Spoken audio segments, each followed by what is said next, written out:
What is up, everybody, and welcome back to the Triple H podcast, Happy Hour Hoops.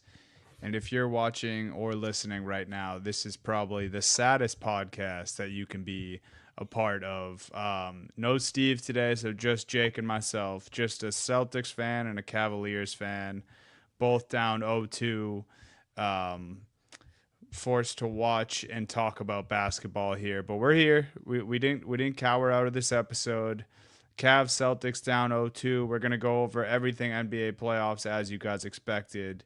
But Jake, you can kind of clue the people in here too, and just let them know that we're not our regular selves here. It's a cruel twist of fate, actually, that Steve texted us yesterday. It's like, "Oh, actually, guys, I'm gonna be working late. Like, won't be Mm-hmm. able to hop in at the same time because I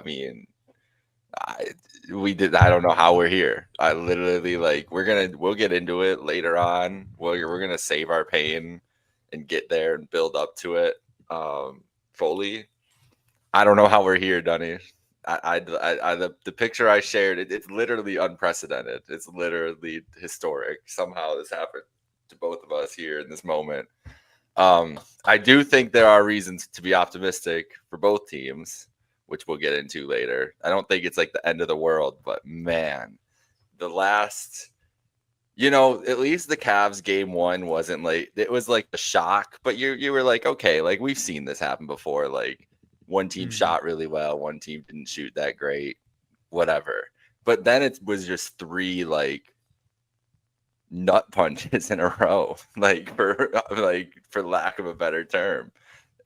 So yeah, we're feeling some type of way today. The NBA playoffs has just completely flipped upside down and on top of its head all over in the Western Conference too. So we have to break down the West as well. It's just crazy, but yeah, I'm still just baffled. I'm really but I'm really glad. I was dreading the extra day, and now I'm really glad I had the extra day. Like having the day off today and getting to ride into Friday night feels a lot better than if I had to worry about game three go back to back tonight. So appreciate that extra day tomorrow, Dunny. That's all I'm saying. Yeah. No, I think I even once I came to terms with what happened last night today, I thought the same thing that Friday will be a nice little I don't know. I don't know what to call it. I guess none of this is nice, but I do get what you're saying because I felt that way at some point thinking about everything. Anyway, we'll get to our sadness and our demise and the Celtics and the Cavs both being down 0-2. But we're going to go reverse order here. We'll talk about the game happening tonight, which is Warriors Timberwolves. Warriors up 1-0. And then we'll go OKC Nuggets. Then we'll go Celtics next. Then we'll go Cavs Pacers. So Word. Warriors Timberwolves. Warriors lead 1-0 in that series. They won game one, but at what cost? Because Steph Curry goes out with an injury, hamstring injury, out indefinitely right now. I don't think we really have a Without right timetable. now, it says that all we know he's out 2, 3, and 4 for sure. We Okay. do know that. So 2, 3, 4, Steph will be missing. Um, this is if the Warriors. It's huge now that they got game one with this information. Timberwolves really just didn't have anything in that first game. Very, very bad shooting up and down the roster. Size didn't matter. Golden State looked like the team who had the rest. They came out firing on all cylinders. They came out with a defensive intensity that they've really kind of built and have grown since the Jimmy Butler trade. But here we are. Warriors lead 1-0. My quick thoughts on this, I think the T Wolves win tonight, and I think they end up winning the series, but I really only feel that way because of the Steph injury now. Game one, I didn't know what to think before we got news on the Steph injury. With the Steph injury, I think T Wolves figure it out, and I just don't think the Warriors will be able to generate enough offense. But what are you thinking here, Jake? Yeah, I mean, it seems impossible for the Warriors without Steph to be able to pull this off. But I mean, with the lead in the series, they really just have to like Jimmy Butler just kind of and Draymond are capable for one game to completely take over. And then if you're looking at 2-2 and you get a, even if he's a Stanford, hampered Steph, it's better than nothing. But hamstring, man, that's not an injury I would play around with your franchise 35-year-old point guard and rush him back from, honestly. And it's not something I feel like is something he could come back from in a week, honestly. So it does look tough for the Warriors.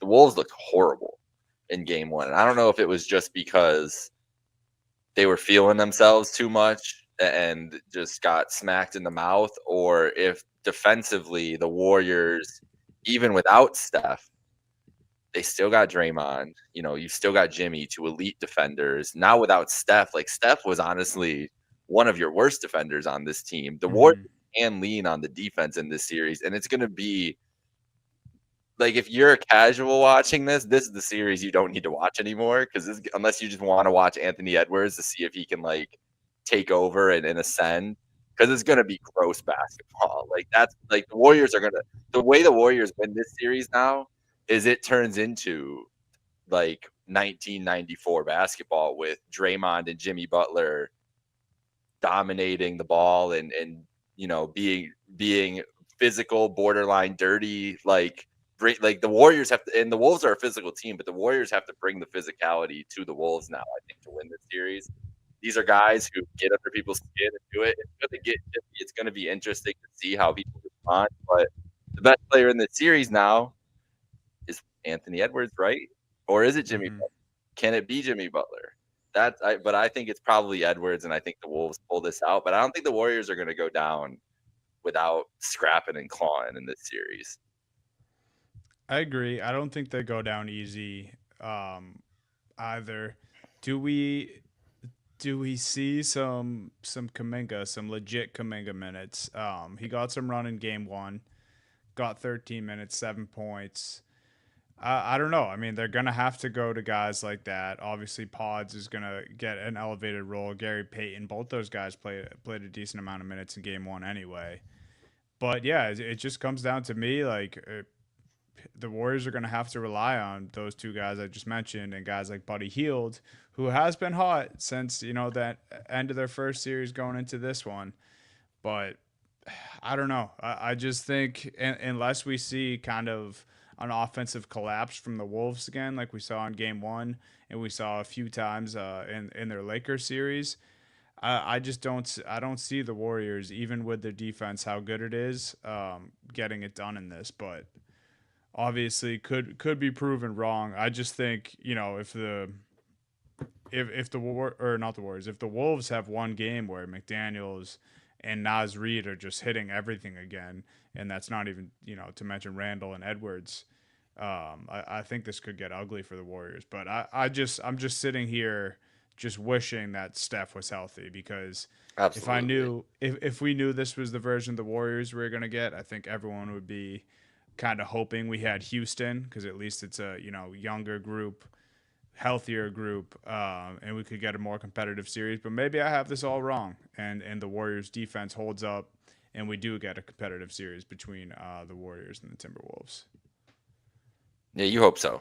And we, I'm extremely wary to doubt Jimmy Butler, as we all like normally should be, right? But who knows, man? This is the weirdest series to me now. It was already the weirdest series to me, and now it's easily the weirdest series. So we'll see. Do you think, like, say the Warriors go up, or say the Warriors, it ends up being 1-1 after tonight?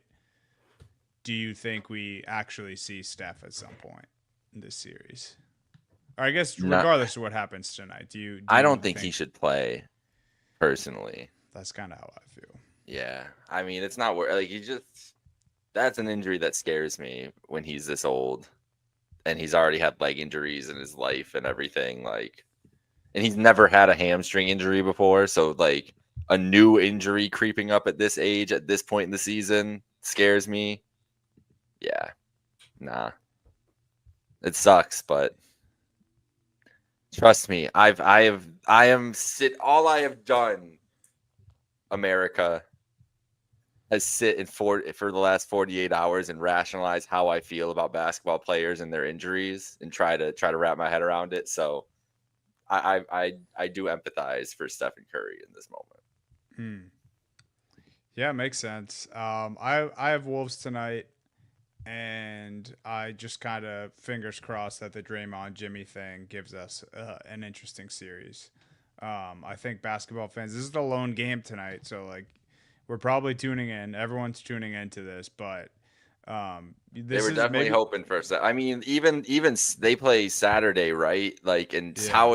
how are you guys not Saturday night? Because the only reason is because they thought they had Ant versus Steph in San Francisco for Saturday night, which would have been a worthy thing. Without Ant, it's not, or without Steph, it's not the same luster for the Saturday night matchup. But it is what it is. Yep. But them not putting MSG Saturday night is wild, Yeah. wild to me.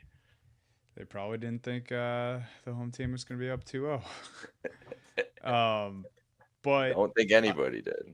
I think tuning in tonight, fans could probably be excited for some Draymond Green chaos because I fully anticipate Draymond mucking this game up in one way or another because I think he knows, the Warriors know, Jimmy knows that some bullshit will have to be stirred in order for the Warriors to Absolutely. feel good about their chances. It's got to be So Gobert. I think Gobert is going to be his target. yeah, Get let's Rudy off of rekindle his that game. rivalry. Exactly. Like, just go play the hits, see what you Yeah. can do, We need go a from new there. viral clip of Draymond acting crazy on the court. So maybe it'll be like a leg lock this time on Gobert and not a chokehold. But yeah, this is a weird one. There's not really much to say. It's like we have to see the Warriors roll out this game plan without Steph for me to really have too much more to say on this game. I think it's T Wolves tonight, I and I hear think you. T Wolves in the series.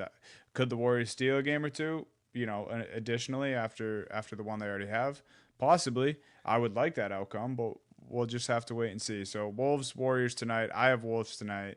I think you see much better shooting numbers from Ant, and he kind of leads the bounce back there. And then I think just the size plays out. OKC Nuggets series tied 1-1. Haven't recorded since the Nuggets stunned OKC in game 1, which was awesome. You know, Russ kind of getting his revenge back in OKC. Jokic won the first battle of the SGA Jokic MVP battle in the second round of the playoffs. He was unbelievable. Gordon with the last second shot to win the game was unbelievable. And then the OKC Thunder made the Nuggets eat some humble pie last night and just smoked them. No one could shoot last night, including Jokic. It's funny. Westbrook was actually probably the best shooter on the team last night. I think he might have had the best field goal percentage on the team.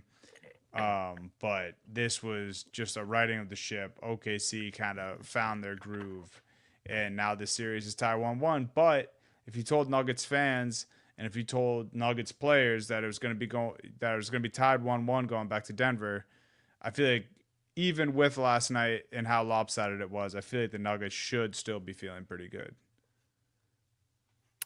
Yeah, see, I'm on the other side, Dunny, because I think they snuck out. And then what's real, I guess? That's the real question. Yeah. Because what I'm about to say is just my opinion. You're saying your opinion. We could both be right. My question really ultimately is what's real about this series? Was Yeah. the real game 1 where it was close and it came down? Or was that the game that the Nuggets like threw absolutely everything at? And then last night was like the Thunder being more like the Thunder. But it is interesting to see going back to Denver, what happens? Yeah. Denver's obviously a really good home team, but here we go, Dunny. This is a stat in this playoffs.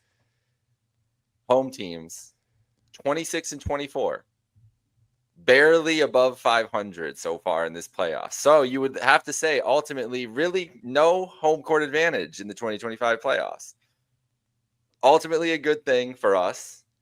And in this scenario, Denver, who has a great home court advantage, it might not matter. I could see OKC winning 2 games here, But I don't really know what this. It's kind of the same thing we were talking about Warriors Wolves. Like I don't really know what this series. Like last night scares me because I was really like, oh wow, like Jokic, them pulling that off and being able to play that game was nice. But then you just like remember seeing last night is like, oh yeah, the Thunder the Nuggets can't even get to this point that the Thunder can get this high at, right? Like they can't even touch this peak. So I don't really know. But going back to Denver, I don't know if it matters. Like because you would have thought OKC would have been as good of a home court advantage as anything else, and they snuck one out of there. So why wouldn't it happen vice versa? So I'm trying to like reconfigure my brain because I think this has been a trend the last couple of years with the home court advantage, where teams have been winning on the road more often and winning these games, being able to come back. You want to even talk about like there's just been so many more times where teams go down, I feel like 2-0, 3-1 and then force a thing back. I'm hyping this up for us too, but like seriously, it is like I don't know what to expect anymore. It doesn't, at least for home and away games, like it doesn't feel like we're getting 2 wins here, 2 wins there as much anymore going in any of these series. Oh yeah. This is actually something that Bill Simmons has been on for like a couple of years now, where he's saying like Yeah. he just feels like the home court advantage in the NBA in general is dying, and it's one, I think, a talent thing, um, and yeah, I think it's mostly a talent thing, to be honest with you, um, I and think guys like it too. Like it's not an intimidating environment anymore. They've been watching it their whole lives. They've been all these guys have been in these games since they're like, most of them since they've been like 15, 16, like high school. If you're like high level high school guys, or even like Luca, like at 16 in EuroLeague finals and shit. Yeah. Like you're used to it. Right. So I think it's more exposure and just the game being bigger than it's ever been. Like guys just have been in. I mean, if you play in the Final Four, that's a bigger stadium than you're ever going to play in the NBA even. Like, so it's just like, there's things like that too. Craziness. But yeah, it's a good point. It's fair to say right now that every single fan base of teams in the second round has no grasp at all on what this round of the playoffs means, because even for the Knicks and the Pacers fans who are sitting pretty and up 2-0 right now, they're feeling pretty good though, Dunny. You got to admit they're feeling good, but like yeah. I don't think they have a grasp on it, because never in a million years going into that, if you gave them all truth serum, none of them would have said, "Oh, we're going to be up 2-0." So Agreed. It's like they must feel a little weird. I'm sure they're them having a hard time to grasp it is really them just having overconfidence right now, probably.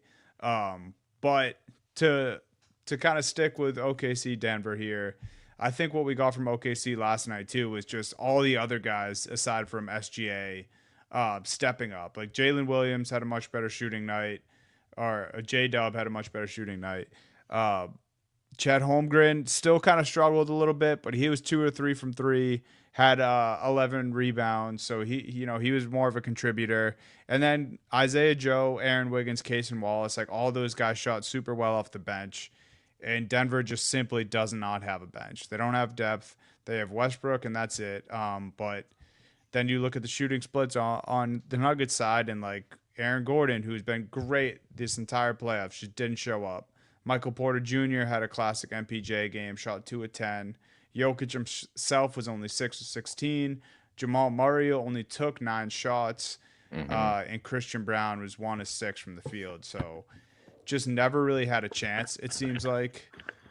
But again, I still think you have to feel good against this OKC team going back to Denver 1-1, regardless of how home teams have played. I just, and regardless of where they're going back to, I guess you just feel good if you're a Denver fan or a Denver player that this is. Yeah, you did your job. Like, yeah, and exactly. now you get these home games. You have Jokic at home, like, and you can play with this team. Yeah, like it's not like that's the thing is like it is it going to be a 1-point game every game of the series? Probably not. Is it going to be a 50-point game in this every game of the series? Probably not. So like, yeah, like somewhere in the middle that lies. But is it Denver? Like, how much fight do they have? Who steps up at home? Like those guys, the one thing you can hope for is that the role players hopefully hit a couple more shots at home and they're more comfortable. So maybe Brown hits a couple more and everything else. But I don't know, man. It's gonna be a fun. I think it's gonna be a war, and Jokic clearly is not going down. Did you see his fit the other day too? Yeah. He's like I think he's taking a turn. He's kind of turning into like a normal human not more often now. He's wearing some fashionable stuff. He's showing some more emotion. He's talking more normal.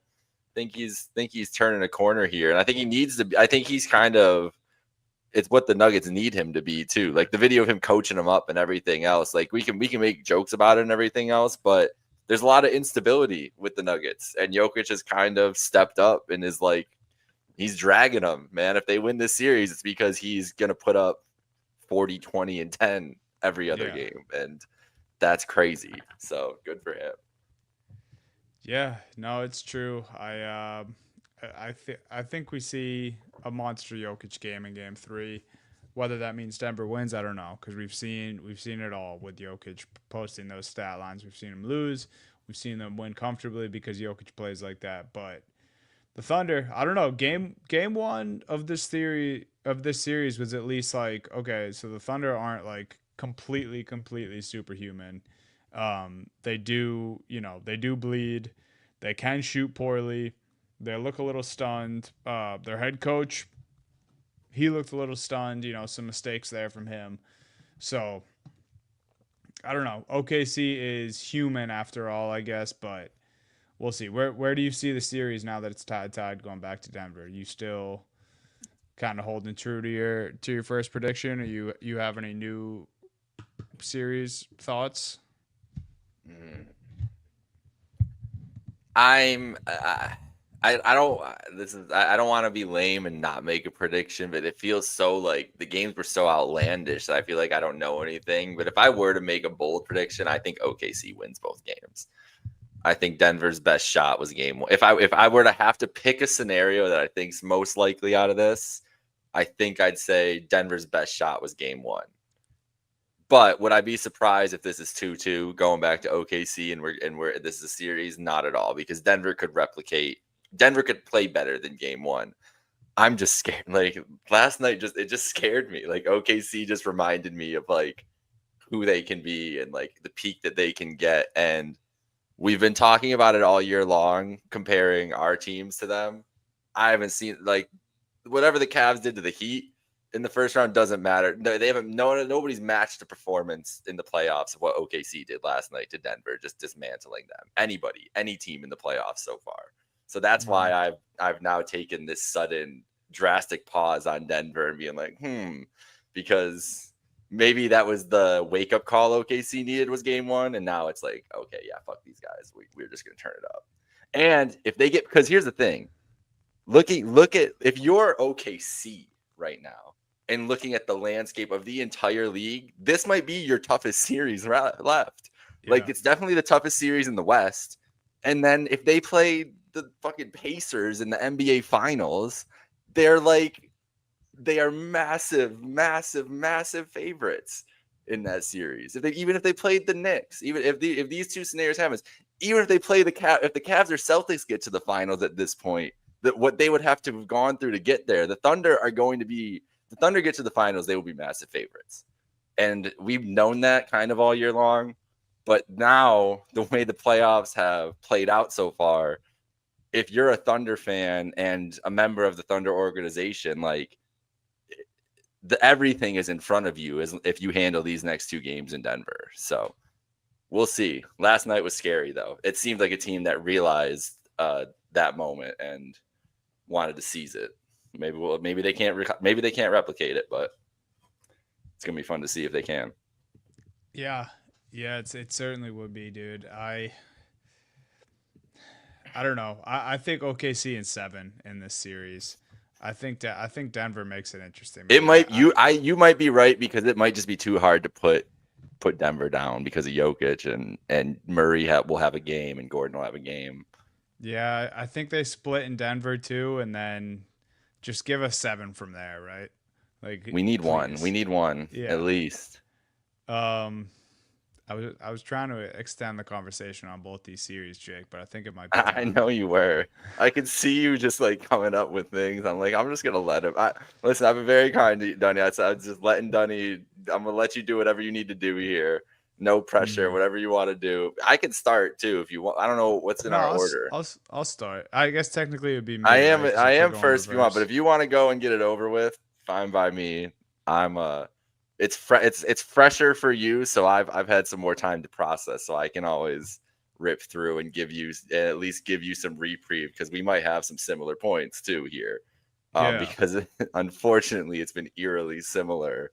Mm. Especially last night. Especially last night. Yeah. The game twos was crazy. The game twos was like way too similar. Anyway, I'm gonna start with game one because I was Okay. there. I was at the TD Garden. I will say, when I got there Monday night, I sat down. My girlfriend said, I thought it would be more packed in here. And I'm like, yeah, well, people fill in. There was still like 10 minutes before tip. And people did fill in, but I thought the vibe was just like weird in the Garden. It was good. You know, when the Celtics were on their runs, everything was popping. It was, business as usual. Still didn't really feel like a second round playoff game, but the Celtics essentially had it in the bag. Up at halftime, the third quarter run was beautiful. Fans were going nuts. Then the fourth quarter, you could almost feel it in the air that when the shots weren't falling and the Knicks were hitting theirs, it was like, oh my god, they're gonna make. Not only are they making this game interesting, they're coming back and they're here. And then to blow game one, whatever. Took a day or two. Took the full day in between games to get over it, and was really just like, okay, it doesn't matter. We win game two. We go to New York, tied 1-1. We're fine, completely fine. Game two starts. Obviously, you had a full day too of just all the shit talk. Celtics. Why did they shoot so many threes? Then the whole argument, they're open, so should they have shot them? Were they actually good shots? Then we start to argue about what a good shot even is. And we had all of that, and then so when game two rolls around, you're like, oh my god, please just don't shoot so many threes. Then you have the game start, and Jaylen Brown's awesome. He's attacking the basket. Celtics are rebounding. They're playing great one-on-one defense. Everything that we needed to do in this game, but the shots still weren't falling. But it didn't matter because we're doing everything we needed to do. Up 20 again, and then just the same thing happens with a massive collapse. Way bigger collapse in game two, in my opinion. Just no one could hit down the stretch. A 20-point lead turned to 12. And I just have so many things. I'm way more mad about game two, and maybe that's just because that's the one that happened last night, and that was the one that made us go down 0-2. But everything from them blowing two 20-point leads at home in back-to-back games, that in itself is just so gross. They also shot the worst they have in back-to-back games, I think, in like 20 years or something like that. I think it's the first time it's happened in the playoffs that they shot that poorly in back-to-back games. And then the whole Porzingis thing too. It's like, yes, would I love to have Kristaps on the court other than not? Of course, but whatever this version of Porzingis is, I don't know if I can say that with a straight face because And what's going on with him too? Like, why aren't they exactly being honest about it? we're not getting clear answers. At first, it was just that this was actually an extension of the first illness he had, but people kind of thought that was some sort of stomach virus at first. But now they're saying it was some sort of respiratory virus, and that's why it's still lingering because he's not in playing shape. And even he was being real like coy and kind of weird about it today when they asked him. He said, "I'm just definitely not myself, and it sucks because I want to feel like myself. And of course, I want Kristaps to be healthy. I wish him nothing but the best. I wish for a speedy recovery. I don't know if it was the right idea to play Porzingis last night because obviously we had much more glaring issues than Porzingis playing and the lineups being weird. But I just thought right from the jump, he didn't start the game, so it meant Al Horford had to start. Al Horford didn't have the best night last night, and I don't know if it's because he started, but he just didn't. It looked bad. He was getting attacked on defense. He gave up 2 and 1s in a row to Cat. His shot was not falling. He was like everyone else, poor at rebounding. And I just think the way that we had to maneuver our rotations because KP was playing as a bench player, I think that was part of the reason it fucked everything up. Mhm. And my last thing here, both games, Missoula, he's got to take a big chunk of the blame here, because even if he wanted to let them go last night, was you had what was it like 10, 11 seconds for the Celtics to get up a shot that could have been a game winner, and ultimately we know what happened. Tatum didn't even get a shot up. Even if you want to let them go, okay, but recognize at 5 seconds that nothing's coming Bro, together. exactly. Tatum drives into no man's land. Like call a Yeah, timeout when the when second he he starts bobbled going his left. dribble, yes, Like Tatum on that drive is like it starts okay, and then once he starts just going across the lane, that's a move where he has no like he's going to space that is it's not to a good shot. It's literally just what's open because they took away his first, third, and second spot. And when you see him like having that second of realization, yeah, you got to call a timeout and draw something up. But I hated his answer after. He said the oh, reason I so didn't do bad. it was because it worked. The play before worked before we thought they would, and then they adjusted. It's like, yeah, you didn't think they'd adjust to the breakaway dunk they just let up, Joe? Yeah, Like, in what do you game mean? You two thought that play of the would work, semis. and the last play, like, it was a shock that it worked the first time, and you banked on that Yeah, working. So your go-to play at the end of the game is Jason Tatum run down the floor really fast and hope you get a dunk. Like that's crazy, bro. So I and can understand your frustration with Missoula on at more than anything because that answer and then just like seeing how it played out too. Like they needed a coach. They needed someone to step in and like reel them in or shake them, do something. Just do something in that moment to wake them up out of that rut. And he didn't have a great run there. And no. it cost him for sure. And another mistake here, and credit to Tibbs on this one because they were doing the hack of Mitch Robinson, which worked in game one, and I didn't hate the idea in game one. We sent Mitch to the free throw line a bunch of times. I think he shot like 2 of 10 or something like that. Was not a good percentage. Seemed to work, especially at the time of the game. Like the Celtics were still very much in control in game one when they were doing that. Mm-hmm. They tried it again in game two, and Tibbs acted like he was going to sub out Mitch, didn't sub out Mitch, so the Celtics fouled again. But at this point, it still didn't send him to the line. So now the Knicks or the Celtics are one away from the bonus. The Knicks are one away from the bonus. They sub out Mitch, and now they just need one more foul, and they were in the bonus for the rest of the quarter. So Tibbs also was able to um, he was able to kind of get the edge on Missoula in that regard too. So it was just bad, man. It's all bad. And I know you mentioned Missoula's answers after game two. His answers after game one were just as bad. He just seemed petty. Absolutely. It was like we're gonna do what we do, and I don't know. It's just not working. So I'll tell you what we're going to do, Donnie. We're going to fire up the town, and we're not leaving the plane until that movie's over, as far as I'm concerned. I had to jump in. I know you guys are going through it right now. This is why this is a rare bit. Listen, nobody knows losing more than me, so I came here to help cope a little bit. Obviously, I mean, I think you guys are both in the same boat. Like, odds are you guys are going to Absolutely. be game three. But I got a question. Donnie, are you more nervous about Ben Stiller, Spike Lee, or having a 20-point lead at some point in the second half? I think I'd have to say the 20-point lead maniac. I know. And Ben Stiller has been running roughshod during this series. Ben's been chirping. He's on top of the world. Ben is. I wouldn't be surprised if Zoolander rolls into Madison Square Garden tomorrow. Unbelievable. But just wanted to give you guys a shout out. I know you're chugging through the playoffs. Great coverage. Keep going, HHH boys, and have a good night now. Appreciate you, Thanks, sir. maniac. Appreciate you stopping by. Have a good one, sir. Yeah, it's that is something of note as well.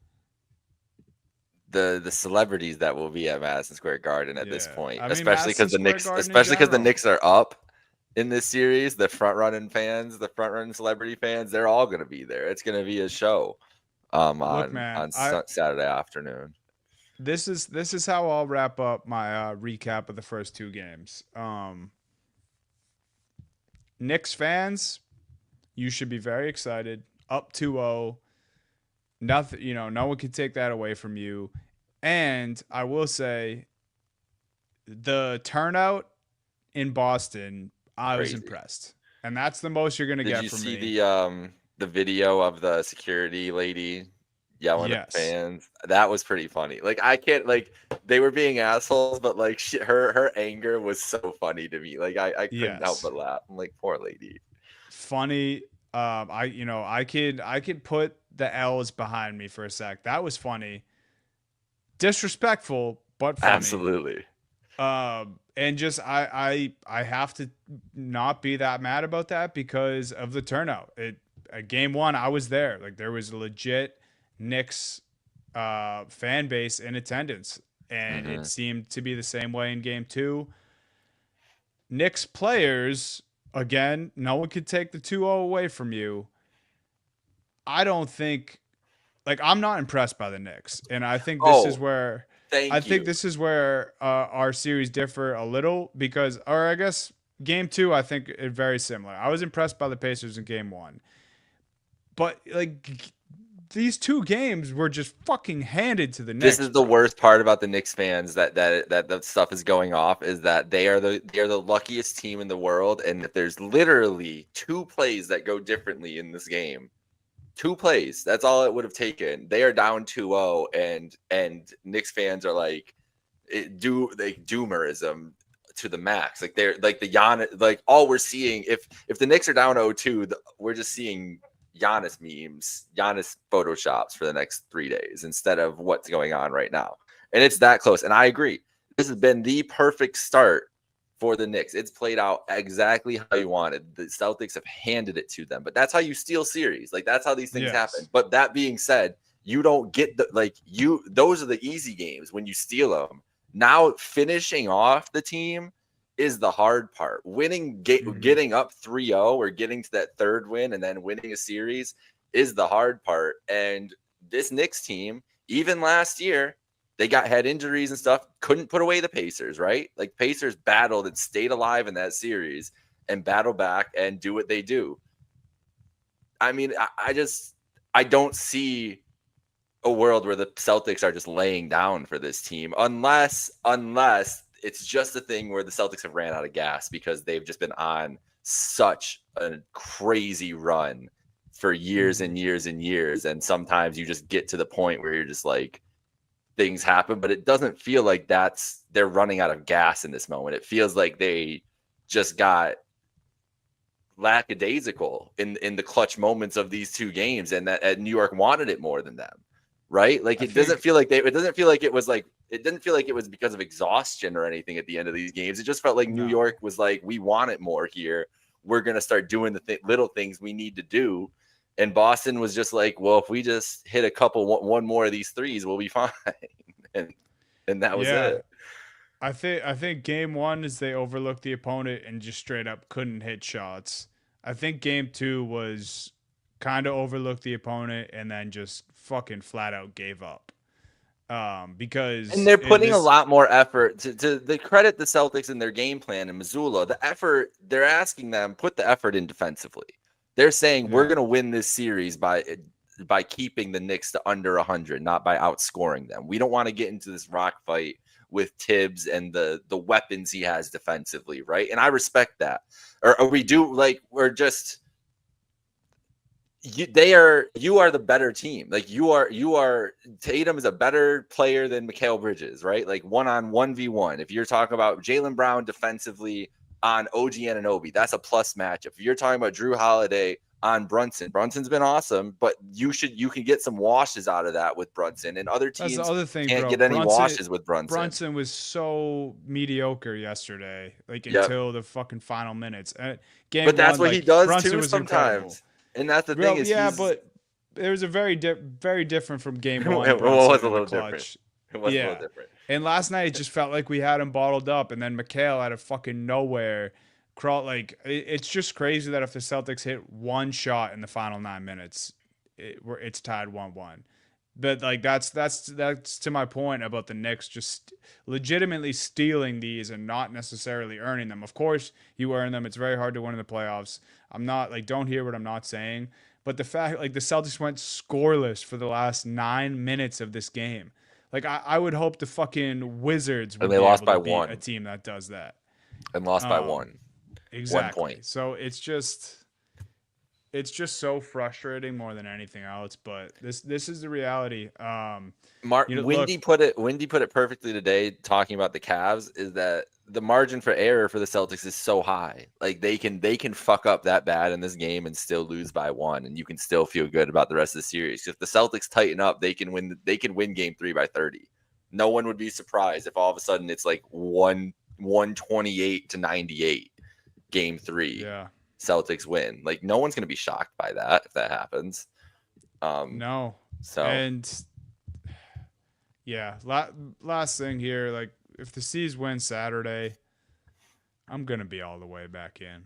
you But have to be because game 4s. This is a shot. We're shouting out Bill Simmons a ton, but I mean I've listened to Bill Simmons my whole life, so I have to give it to him. But he's been always big on how fun game 4s can be because either it's the end of a series, which is always crazy game, or 2-1 is like as big of a game as like it's really when do or die games start because you either have the setup for a best of 3 or you get to a 3-1 desperation series. So you get to that game 4, the pressure's on everybody. Like that's not just on the Celtics to going down. Like the pressure's on the Knicks. If you get it because if you're up 2-0 and then it's 2-2 going back to Boston, like it's now the series completely flipped on its head. Even if you still have a shot back at home, like these series, I think we as NBA fans need to readjust our experiences because we were so used to a period of just dominance from the top teams that it was hard to win on the road in the playoffs, especially against top teams. And mostly the top seeds only got through to the end of. Remember how many years it was just 1-2 seeds over and over again? I mean, we had the same teams playing in the finals for so many of these years. And now we're in this era of the NBA since the 2020s that it's all parity. Like we've had all different NBA champions. We've had all these different things, right? Like you said earlier, defending champion hasn't made it past the second round in 7 years or something like that. Like we are in a new age of how this works out. So we have to kind of just adjust our expectations of how these things play out sometimes too. But that goes on the flip side. Like the Knicks being up in this series doesn't guarantee anything going back home for them because that's how these things have played out. So yeah, it's crazy, man. We'll see. Like I said, I'll be back in on Saturday if they get a win, and I'll be watching closely. And I don't know, it's really weird. Like I can't even imagine a world where they go down 3-0, but it's very possible because we're going back to MSG down 2-0. We'll see. I'm as optimistic as I can be, and by that I mean I don't feel anything right now and just hope the Celtics win Saturday. But let's get into Cavs Pacers, Jake. Yay.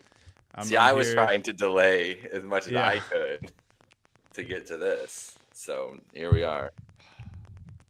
Oh, where should I start? I guess game 1. Can I ask you something to start you off? Please. Do you kind of share my sentiment that you were a little impressed by the Pacers in game 1, but then game 2 it was way more of the Cavs blowing it? Game 1 I was impressed by the Pacers, but also the Cavs' effort was like pitiful in game 1. And so I think it doubled. It doubled because the Pacers. What did we know about the Pacers coming into this series? They wanted to play with pace. They wanted to play fast. I really think the Cavs. This might sound and come out as an excuse. That's fine. They beat the Heat by the biggest differential in NBA history. They didn't play playoff basketball in round 1, bro. Like the only close game they had, they were up by like 25 and gave up. And then Don had to like pull them out of it and save them. But they didn't even go down in that game. It got to a 2-point lead and then they still pulled themselves out of it. Then they go down by like 11 in game 3 to the Heat. And then they never trail again in the series and beat the Heat by like 90 points in game 4. Like they didn't play a real basketball series. The Pacers on the flip side, even though it was 5 games, played 5 games of war with the Bucks and Giannis coming at them with fire. So the effort and energy level to start that game was so stark. You could just see it. You could see a team that looked like the Cavs just looked like they weren't like up to speed. You know what I mean? Like they just looked like they weren't even ready for what and credit to the Pacers, because I think the Pacers game plan was, we can catch this team on their heels. Like they're not going to be ready if we come right at them. And if they want to try to play with pace with us, they're not going to be able to do it. And they were right about that, because they defended the 3-point line well. The Cavs shot their worst game of the season from the 3-point line. The Pacers shot their best game of the season from the 3-point line. So you see the effort level defensively. I'm like, all right, yes, that's a really impressive game, especially from the Pacers defensively, to do that to the Cavs, because I was always my backbone foundation for the Cavs that they'd always shoot well in all these games.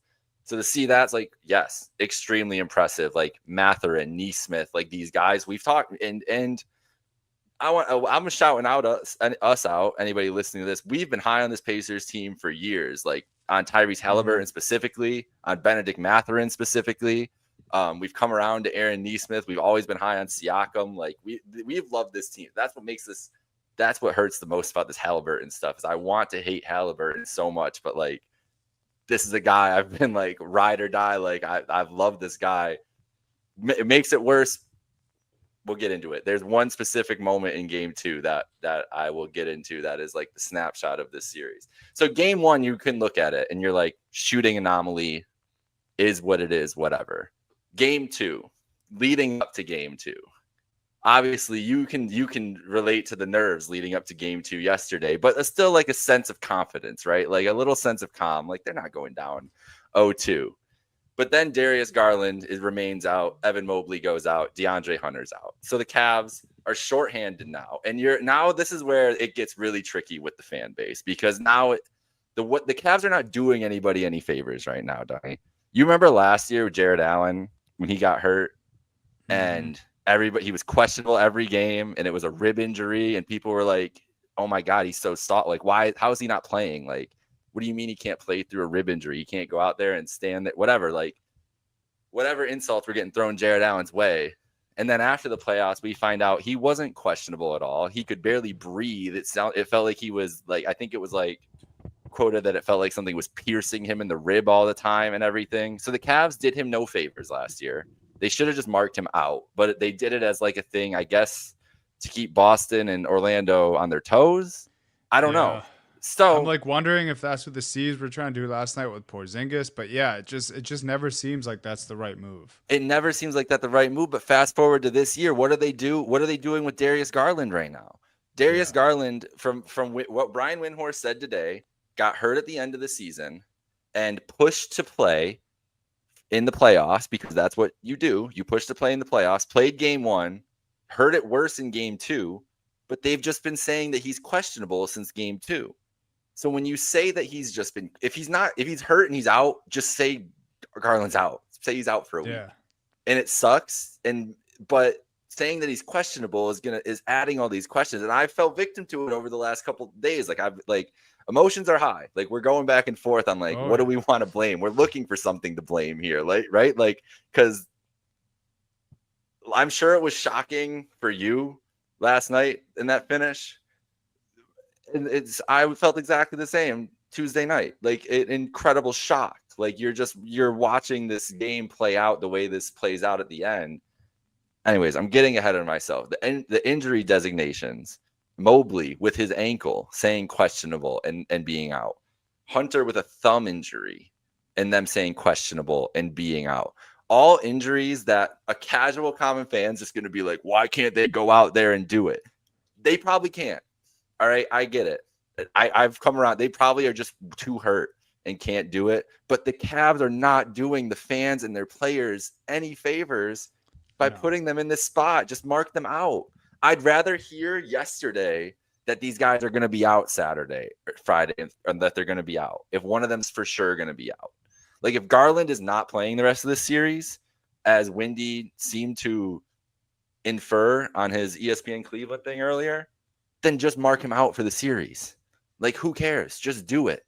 And it has to be some gamesmanship stuff because Rick Carlisle before the series said Garland's playing. We know that. Well, he hasn't played, so he was wrong about that. So they did trick Rick Carlisle, I guess. Sick. You put Ty Jerome in. This is another major problem with the Cavs.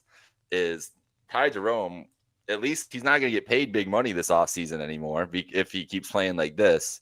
He can't shoot the ball at all. So that's been a major issue for placing the Garland minutes. But Garland clearly wasn't ready to go. There's no gamesmanship you got out of it. It didn't matter. It's only making the fan base pissed off. And now the guys are apparently going to push to play game 3. Before I even talk anymore about game 2, the 3 guys are apparently all pushing to play for game 3. Is that because they're healthy enough?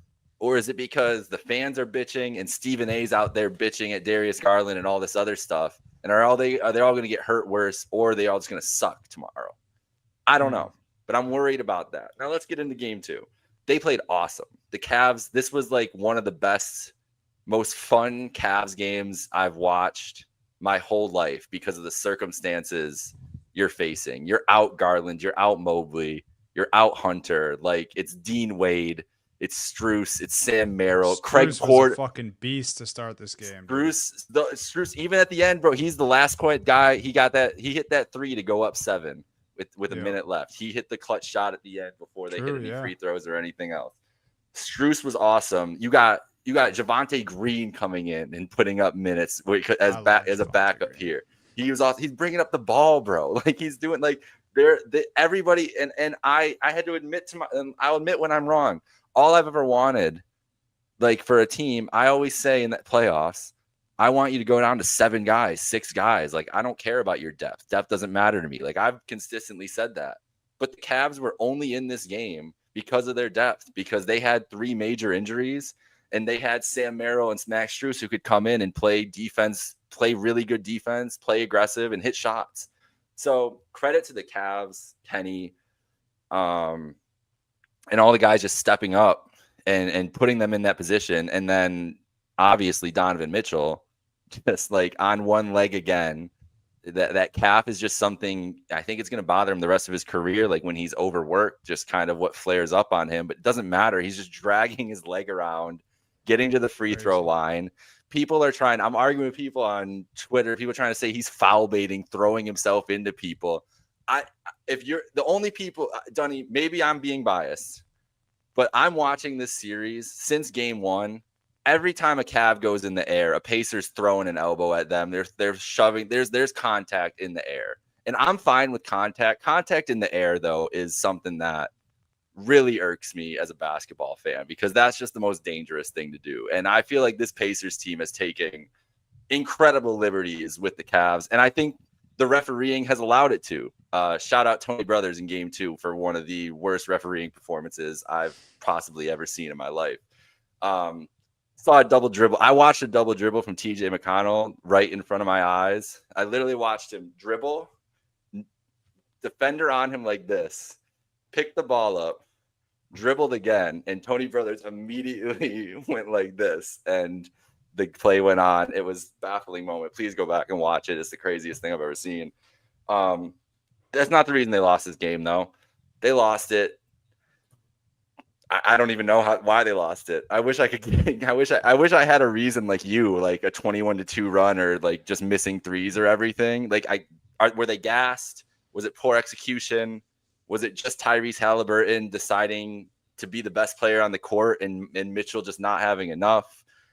Everything about it. Like, I think it's a combination of everything towards the end of this game. I think they did run out of gas, and people want to make fun of them for that because Mitchell played 36 minutes. Not like all these guys are playing 40-something minutes, but that's not what the Cavs did all year. They played guys 32 minutes max in most of their games. This is not the team that they're not a team built to have 6 guys go 45 minutes. And the guys that would be doing that, 2 of them are hurt, 3 of them are hurt.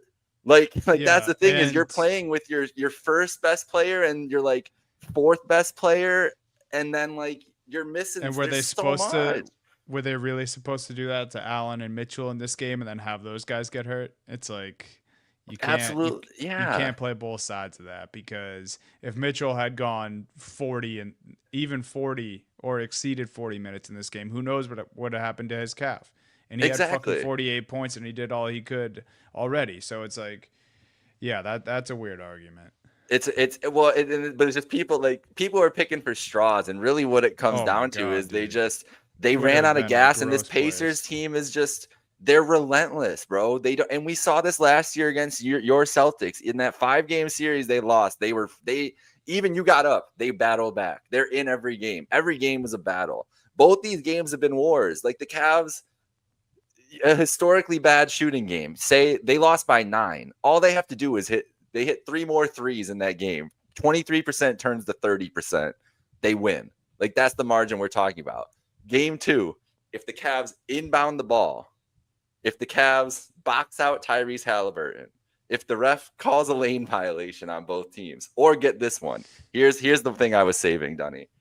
Here's the moment of the game, and I said it in the moment as the Pacers are starting to come back in the second half and closing it, and you're realizing this game's going to come down to the wire. Like it's getting to 9, like in the 9 to 10 range, but you're like, once a game's in the 9 to 10 range in the playoffs, like, okay, this is going to get down to 4 to 3, whatever, towards the end.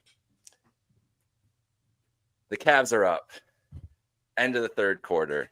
They get a rebound. Isaac Okoro has the ball in his hands. They could have the last shot. The shot clock is off. Isaac Okoro decides, nah, it's Isaac Okoro time. Head down. It's never Isaac. It's never Isaac Okoro time. Bulldozes into the lane. Gets fouled. Okay. Isaac Okoro's, I'm saying to myself, Isaac Okoro's a terrible free throw shooter. He's missing one of these. This is already stupid, and there's 6 seconds on the clock. He misses the first free throw. Misses it long. Hits the second. So the Pacers get a clean inbound, get right down the floor, hit a 3. That is a 2-point swing, and the Cavs lost by 1. And those are the stupid plays that the Cavs made in this fourth quarter and in this second half that lost them this game. It was sloppiness, like as much of it as anything else. And Mitchell taking over in that second half is the last year's Cavs team. It's not what made them successful this year. You know what made the Cavs successful this year, Donnie? It was the fact that Donovan Mitchell took the reins off. That he let his hands off the wheel a little bit and let the Cavs take over more. He didn't score as much as he usually does this year. His usage rate was down this year. So the Cavs, the best version of the Cavs is not Mitchell ever shooting 30 times. It's not even him shooting 25 times a game. And in this game, in the second half specifically, it turned into that. And maybe it was the Pacers adjustments. Maybe it was just the Cavs running out of gas and those guys starting to miss shots. Maybe it was Don reverting to just like that desperation of I need to do everything here. Whatever it was, they were all right until they were up 7 with a minute left. They were right, and you just have to execute that last minute. And I don't know what to. I'm not going to say I don't have any particular reason to blame what happened in the last minute of that game. I don't think anybody who's saying they have a definitive reason is talking out their ass. I think there's so many different reasons, and so much happens so fast in these basketball games. You can't do it, but what I know is it can't happen. It's unacceptable, and it's how you get to these point and lose these series, and you wonder what if forever, like in these thin margins of these games. You can't let a guy like Halliburton. Like the thing about this series is Halliburton. What can the Cavs do to Halliburton right now? Especially without Mobley or Hunter on the floor. Like those are the two guys, like now when he's cooking, those are the two guys I want on him besides Wade, like to throw something different at him. They don't have anything to they can't check Halliburton. They can't do anything. And you can't double Hal. It's not like you can double him. It's not like you can blitz him or do anything. He's just going to pass out of it. And then they're going to hit a 3. The Cavs uniquely don't this is a really we were talking about it before, how much of a styles make fight matchup this is. And I think the Halliburton matchup specifically is just so bad for the Cavs because they have nobody to guard him. There's nobody on the Cavs. It's Okoro. That's the sad part, is the best person, unless Hunter or Mobley is healthy, is Okoro. and he's so bad offensively, like so bad, Dunny. Like I know. it's horrifying that he's Well, out here. And the worst part of it is the Cavs picked him over Tyrese Halliburton. And it's the one sin on this roster is that draft pick. And now your best chance at the NBA title you've had could be ruined just because you fucked up that pick and let Halliburton get to the Pacers. And well, I mean, somehow get to the Pacers. It's not like he got drafted by the Pacers, but you know what I mean. Like the sliding doors moment here is right in front of us, and that Okoro play in that moment encapsulates everything for me, because it's just like, you fucking idiot. You have no basketball IQ at all. You don't know that you shouldn't take the last shot with 6 seconds left. Donovan Mitchell has just been going off, like hitting crazy layup after crazy layup for the last 6 minutes. Just give him the ball and let him drive. Like, what are you doing? And it cost them the game. Like, in the end, like, not just that, but those moments, those boneheaded moments that they had, all make the difference there. They haven't played a clean game. The Cavs are not, like, Windy. I'm going back to this Windy thing, but Windy's so tapped in with the Cavs and just like where they're at mentally and everything. He said he thinks these first 2 games are flukes, Dunny. That's how crazy these 2 Cavs games have been. I don't think game 2 is a fluke. Game 1, definitely. The shooting in that game was extremely fluky, and I wasn't taking any stock in it.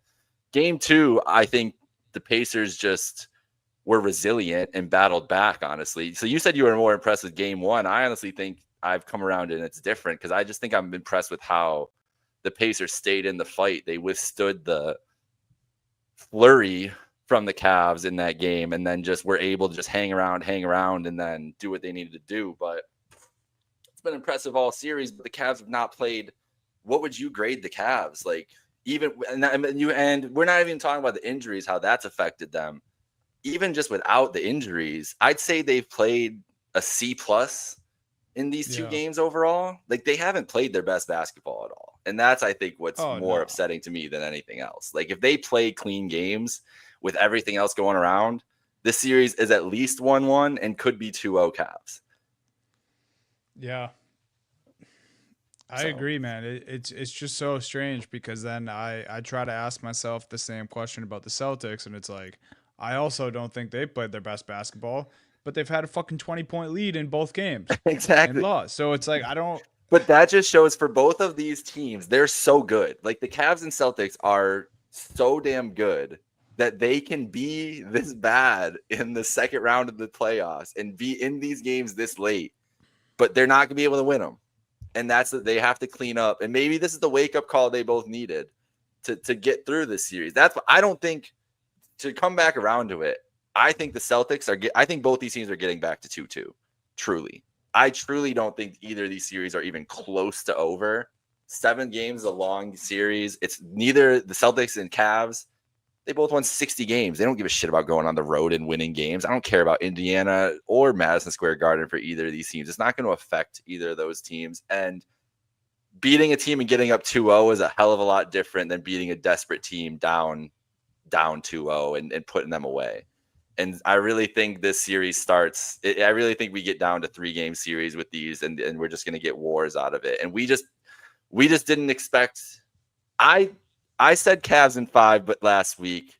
But I did also say I wouldn't be surprised if it was Cavs in 7. And here's the wouldn't be surprised version of it. I said the shooting. I think I said the shooting game, the Halliburton game, whatever else. Like, you could see the path. It's happened. The injuries are what you couldn't have accounted for. Like, you can't account for DeAndre Hunter going up for a layup and his thumb getting dislocated by Aaron Nesmith. You can't account for Mobley to tweak his ankle. You can't account for anybody ever tweak his ankle. Like, those are 2 injuries that are just horrible, horrible luck for Cavs and Cavs fans. So I think that, like, the Cavs fans' psyche right now is so negative because it's so much out of the Cavs' control that's gone bad. Oh my God. But bro, they're still in this. Like, they're not out of this series. And I guarantee you those players in that locker room are saying this with more confidence than any fan is. Like, are you kidding me that we're down 2-0 in this series? Like, we are better than this team. We don't even have our guys. And now if their guys come back and they can give anything, like, if Garland hits a couple threes and if Mobley can move around and play great defense and get some rebounds, that could be the difference for a 10-point Cavs win on tomorrow night. So that case for them, and then going to your Celtics and the Knicks, like, I mean, it's pretty simple. You just have to close out. And we've seen the Celtics for, this has been years of this shit with the Celtics. Like, they have done, like, with this exact issue has happened to them so many times. So I have no doubt that they're going to be able to fight out of it again. Getting a couple days to regroup and really figure that out, and really just it was just I feel like it was just a mental thing more than anything for the Celtics at the end of that game, where the Knicks just wanted it more and the Celtics turned deer in headlights a little bit. And it's weird to say that about a defending champion, but I think it was just the pressure's on. Like, in the East, like, these are both, look how competitive. You want to say whatever about these series both being 2-0. These 4 games have been some of the best basketball I've watched in years in the playoffs all year. Everybody was like, the West is going to be wars. All of a sudden, no, the East is the wars. These have been the better games by far than what I've seen from 2 games from the Thunder and Nuggets and the 1 game from Warrior Wolves. This is way more high level basketball. The Knicks, they showed up, man. They as for all the shit they took for the regular season and not being able to beat the Celtics and Cavs, maybe they've gotten lucky in the series. The Celtics have definitely handed it to them a lot, but hey, they've been there for the opportunity. That's great. And this Pacers team, we know, like, they've proven now, this is 2 years in a row, how resilient they are, how good how they can play up to competition and shit. So it's not surprising. I think people need to put more respect on these East teams going into next season and just what they actually do when it comes to playoff time, because playoff basketball is different than the regular season. Like, and that's where we're at. So, but all that being said, I feel pretty good Friday and Saturday that we're going to get wins. But that being said, I also felt that way going into game 2. So I'm going to be freaking out. I don't even know how I'm going to get, like, I was so nervous during game 2. I don't know about you. Like, you were probably, and even it was feeling good, but I was like, just, it never felt good, really. There was just unease the whole time. I can't even imagine what it's going to feel like for game 3. Yeah, it's crazy because, you bring up the point of the players, probably being even more confident than we are. And yeah, the Celtics at media today were just like so just laid back and calm. Al Horford even said our group's excited for the opportunity. So yeah, I mean, maybe you just got to win one. Just got to win one. Out. Exactly. I don't know. I mean, I think you kind of answered it for me, but I mean, it's crazy thinking back to what we were saying last week, but Steve just being like, you guys are the Eastern Conference Finals. Like, it doesn't matter. We just need to get there. And now here we are, fucking both down 0-2. Do you still think it's a Celtics Cavs Eastern Conference Finals? Yes, and then I think we will both appreciate it so much more. Oh, we won't. It won't. From whatever. Remember before we were just worried about it, like, oh man, how contentious we're gonna get. Now we're just gonna, if it happens, we're gonna be so happy that we're there. It's gonna be like, fuck it, dude, this is great. Look at us now. Who would have thought? Might just not talk. We'll just enjoy and see what happens. Yeah. No, but really, I do. Like, I'm gonna say yes. I'm not 100% positive or confident about that, but do I think these are still the 2 better teams and that these games have broken perfectly for the underdogs in this series? Absolutely. And you know who else thinks that? Vegas, because the Celtics and Cavs are still favorites in both these series right now. And the lowest odds for the Cavs series is Cavs in 7. So it is what it is. Like, the path is narrower, but they're better than both the Cavs are better, I think, than the Pacers. I think the Celtics are still better than the Knicks. And they've had some bad luck. And maybe that's how playoffs work out sometimes. And maybe I'll be wrong. Maybe I'll have egg on my face, but I think they at least both go 7.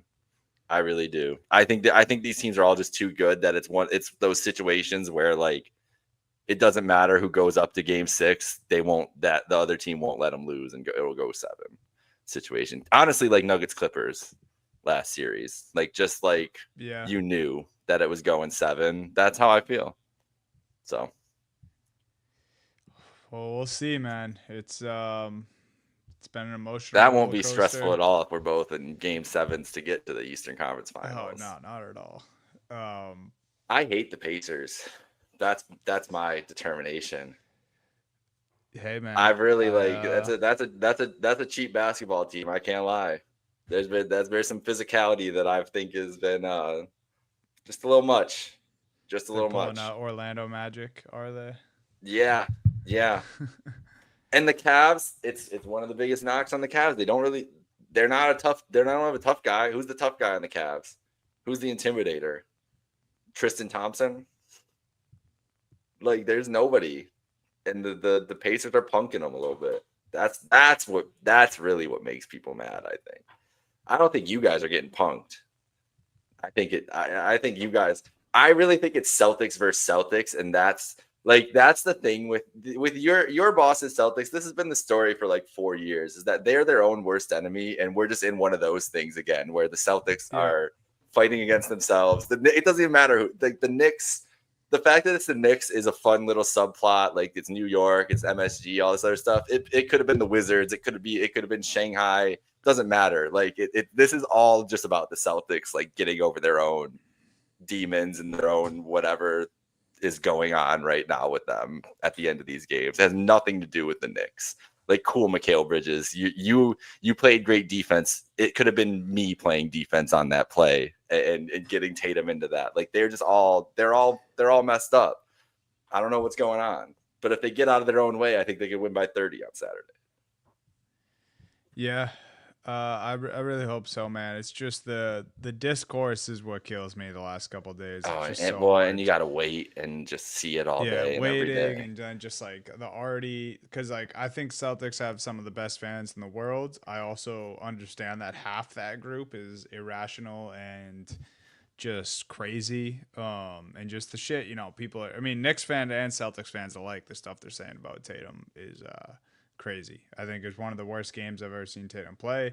I think that was one of the worst things I've seen him do in that last possession, or in a last possession of a game, I should say. But not giving up on my guy just yet. I do think the Celtics win Saturday, and then we go from there.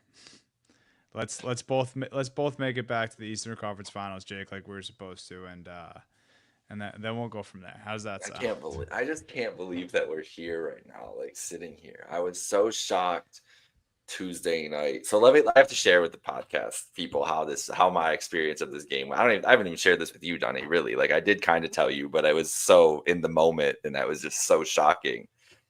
So I had a softball game Tuesday night at 8:30 Central Time, 9:30 Eastern. So I'm watching most of this game, and I think I leave my apartment like 4 or 5 minutes left in the fourth quarter. So I'm watching on my phone all the way up. The last thing I saw from this game live was Strus hitting the 3 to go up 7. And then we started walking towards the thing. So I put my phone in my pocket, and I was listening to the broadcast on Max. I tried to listen to it on Sirius. My Sirius app just wouldn't load the radio broadcast. Would have preferred just listening radio, hearing it, whatever. So I'm already all mixed up, all this stuff. I can't stand. I'm not a big fan of Spiro or Brian Anderson, whoever. I don't even know who it was, but I wasn't happy with them. Or no, Greg Anthony too. Really, Greg Anthony was really firing me up this particular night. But anyways, so I'm listening, and I thinking they're down 7, and I say, turn to my girlfriend, and I say, well, they were down 7 last week and won, and with a minute left. So this is not close to over yet. So I say that, walk over to softball. I have to go up to bat right when I get there. Apparently I'm holding the bat weird. Because I was not thinking about softball. I realized, like, are you trying a new stance? I literally had like 6 people come up to me like, are you trying a new stance? I'm like, I don't even know, dude. Like, my brain is not here. Like, I don't know what's going on in this game. So I get back to my phone, run back, put it in, and all I hear is the final play. Like, I don't know what's going on, don't know what the score is, everything. So I hear this, and I think it's about to be tied at first. So I'm like, okay, overtime, we're good, we're cool. And then Brian, I don't remember who the announcer was. And he's like, "Oh, they're snatching Tyrese Halliburton's snatching the soul of Cleveland." And I just hear that as I'm watching, basic softball, and then I just close the app. Didn't watch it until later. Like didn't see what happened until like an hour later when I reluctantly posted it to our Instagram. Yeah. So it like just an insane way to experience one of the most like traumatizing losses. And then I couldn't, like, if I was home, I would have at least crashed out a little bit, like fallen to the floor, like went for a walk, something. I just had to like no sell it and just like straight face, like do nothing and just go try to play a softball game. And just went up to bat with a unique with a weird, stance. Get chirped, try to play pop out, and I'm just like, well, I don't know, guys. Nothing makes sense to me right now. So what an experience! What an experience! I mean, you were at game one, so that's got to be a much different experience. I have a buddy who was there the other night for game two as well in person. So I just can't even imagine what that would be like as well. It's been a rough week. So yeah, it's been a rough tough. week.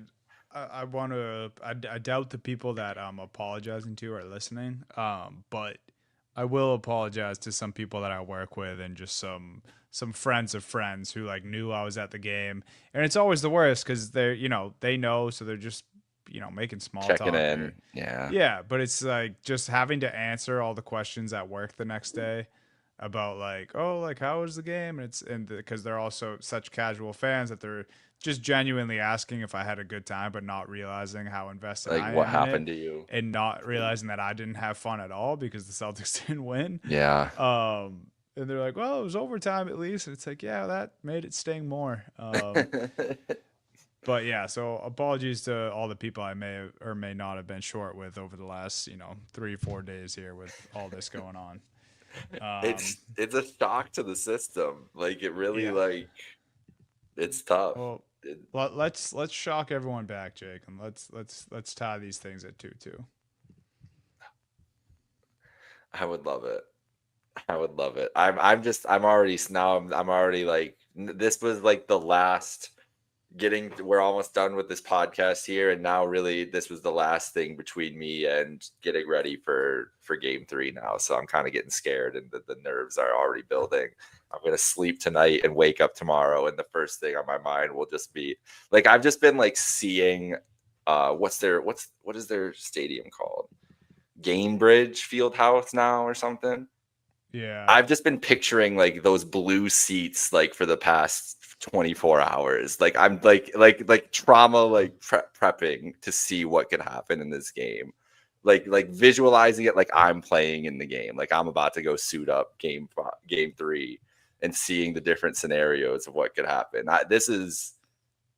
Here's the thing too, from a Cavs fan perspective, let me give the most unique thing here that we're all working through. We've never been in this situation without a LeBron James on our team, really. Like at least somebody my age.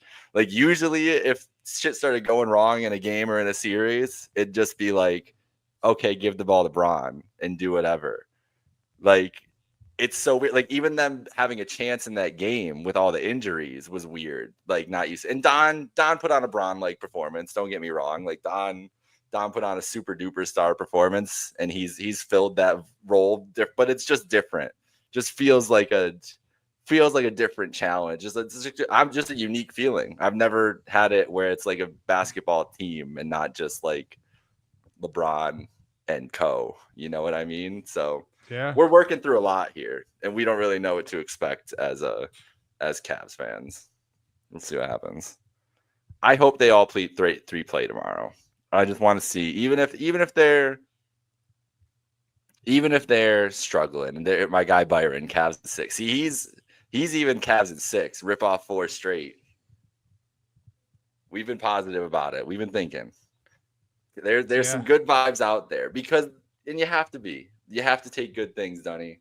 We've seen good basketball from both our teams. Yep. So just I'm ready. Believe in our groups. I'm ready, but I'm so nervous. But it's so fun too. Like I was saying it, like I hate it and love it at the same time, because like it's a privilege to be watching the games and like you're a fan of these teams and they get to this point, it's so like teams wish they could be there watching their teams, but oh my God, when it goes like this, it's like, what am I even doing with myself? Like, what the fuck? Like, this is terrible. So tough. But I think we worked through it, Dundee. I think we're feeling good going into the next couple games. Yeah, I feel a little better. Let's do it. Just need to get one. Just need to get one, man. One game at a time. Just got to go 1-0 the next game. That's it. All right. Well, thank you guys all for tuning in. Enjoy Warriors Timberwolves tonight, and hopefully you can get over our sadness that we just went through there. Obviously, Cavs Pacers tomorrow night, Celtics Knicks afternoon game on Saturday. So I'm sure you'll be hearing from us in some capacity soon. Tune in next week. Steve should be back next week. Everyone, go follow Trainwreck Sports on all platforms. Shout out Trainwreck. Shout out Maniac for hopping in and kind of consoling us and fighting through with us here. Follow us at Happy Hour Hoops 1 on all socials and enjoy the NBA playoffs, guys. Have a good one, folks. Later.